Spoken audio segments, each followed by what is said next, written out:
नमस्कार और बहुत बहुत स्वागत है आप सभी का विश्व इन्फो पर। तो हाल ही में अमेरिका ने इनडायरेक्टली इंडिया को टारगेट करना शुरू कर दिया है, क्योंकि अमेरिका इंडिया को पिछले कुछ समय से ये बार बार वार्निंग दे रहा था कि इंडिया रशिया की कंपनियों के साथ ट्रेड ना करे, और इसी का नतीजा है कि अमेरिका ने रशिया के ऑयल कंपनियों के ऊपर सैक्शंस लगा दिया है। और इस बार के लगाए गए सैक्शंस काफी ज्यादा बड़े हैं, जिस वजह से इन सैक्शंस का डायरेक्ट असर इंडिया के साथ साथ चाइना को भी जो रशियन ऑयल मिलता था उस पर पड़ने वाला है। क्योंकि इस बार जो सैक्शंस लगाए गए हैं वो रशिया के ऊपर डायरेक्ट नहीं लगाए गए हैं, बल्कि इस बार रशिया के ऑयल कंपनियों को टारगेट किया गया है, और भी कई सारी ऐसी चीजों को भी टारगेट किया गया है जो सीधा भारत और रशिया के तेल के व्यापार को इम्पैक्ट करेगा। तो आइए जानते हैं पूरी अपडेट क्या है। क्या भारत को आने वाले समय में क्रूड ऑयल महंगा मिलने वाला है? क्या भारत के अंदर तेल की शॉर्टेज हो सकती है? सब कुछ देखेंगे इस वीडियो में। लेकिन आगे बढ़ने से पहले अगर आपने अभी तक इस चैनल को सब्सक्राइब नहीं किया है तो जल्दी से सब्सक्राइब जरूर कर लीजिए। अब देखिए, इंडिया और रशिया के बीच में ऑयल ट्रेड अचानक से बूस्ट हुआ था जब यूक्रेन वॉर स्टार्ट हुआ था। इसका कारण भी आप सब जानते ही होंगे कि रशिया यूक्रेन वॉर स्टार्ट होने के बाद यूरोपियन यूनियन ने रशिया के तेल को खरीदना बंद कर दिया था और उन पर सैक्शंस भी लगा दिया था। फिर यहाँ से रशिया ने सोचा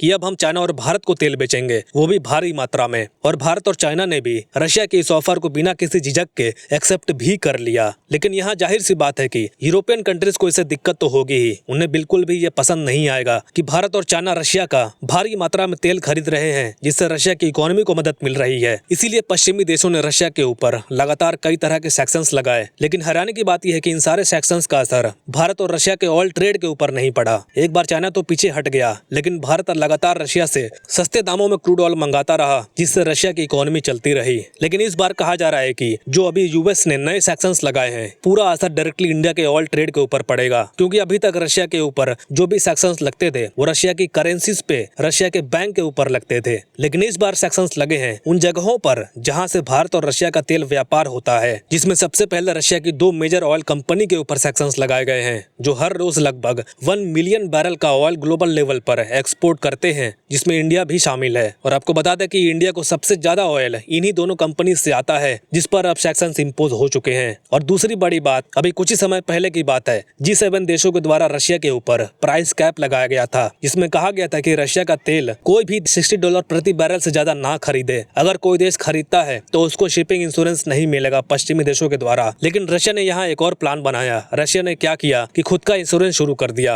और उसके बाद रशिया ने डार्क फ्लीट का इस्तेमाल किया भारत को ऑयल सप्लाई करने के लिए, ताकि जो पश्चिमी देशों के द्वारा रशिया के तेल के ऊपर प्राइस कैप लगाया गया था उसका असर भारत को तेल भेजने में ना पड़े। अब डार्क फ्लीट बोले तो इसमें वो टैंकर्स आते हैं जो सीक्रेटली या अनऑथराइज्ड तरीके से ऑयल सप्लाई करते हैं। जैसे कि कुछ कंट्रीज जो इंटरनेशनल सेक्शंस का पालन नहीं करती हैं या ब्लैक मार्केट को सपोर्ट करते हैं, उनको डार्क फ्लीट कहा जाता है। और दूसरी बड़ी बात, 180 शिप जिसके अंदर ऐसे डार्क फ्लीट टैंकर्स थे जो भारत को ऑयल सप्लाई करते थे, उनके ऊपर भी सैक्शंस लगा दिया गया है। मगर यहाँ कुछ लोग का कहना होगा कि सैक्शंस तो रशिया की कंपनी पर लगा है, भारत तो अभी भी तेल खरीद ही सकता है, क्योंकि अब इंडिया और रशिया तो आपस में रुपये और रूबल में ट्रेड कर रहे हैं। अब देखिए, यहाँ बात यह है कि इंडिया और रशिया का जो तेल व्यापार होता है उसमें रशिया से तेल को इंडिया की गवर्नमेंट नहीं मंगाती है, बल्कि रशियन ऑयल को भारत की रिफाइन करने वाली कंपनीज मंगा रही हैं। और यही कंपनीज रशिया के तेल को रिफाइन करके उसे ग्लोबल लेवल पर, यानी सीधा कहा जाए तो यूरोपियन कंट्रीज को महंगे दामों में बेचती है। लेकिन अब अगर रशियन कंपनियों से जिनके ऊपर सैक्शंस लग गए हैं उनसे तेल मंगाते हैं, इससे क्या होगा कि अमेरिका भारत की रिफाइन करने वाली कंपनी पर सैक्शंस लगा सकती है। तो उससे क्या होगा, भारत की रिफाइनिंग कंपनियां अपना तेल बाकी देशों को एक्सपोर्ट नहीं कर पाएंगी। इसका सीधा असर किस पर पड़ेगा? भारत की इकोनॉमी पर।